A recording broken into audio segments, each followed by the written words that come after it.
دم باش تماشاوانم وار امن حال پیشانگه ها نیف دولتی زاخوینه کو بجارا اگه اف پیشانگه هل اداره سربخوی زاخو دهت وگرن اوجی هفدم دگل سال روژا اداره بنا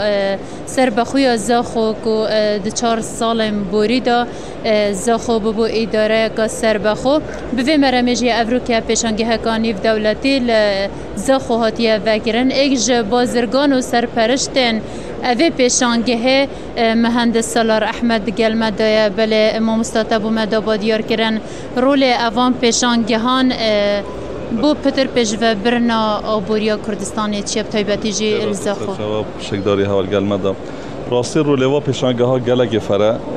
وکی اداره سربخوی زاخو یا دیاره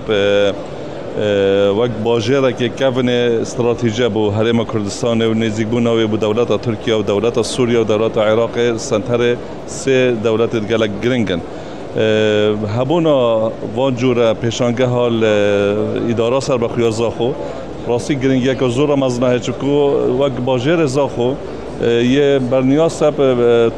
تاجره یعنی بزنزمان و تاجر و گلک شکون دار ویره هنه مخازنتا گله هنه شرکات زاخویت عراق کردستان همی وجود خوب و فرعت خو زاخو هنه بجا هبونا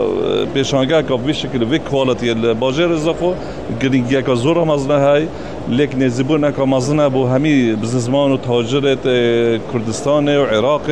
و در وی والاتی و خاصتا افریقا روزا که گله که پیروزه بو سرخو اداره سربخوی زاخو افریقا و روزا پیروز با هیل خلق زاخو که کردستان همیت که دماهیک آخفتن یا واریه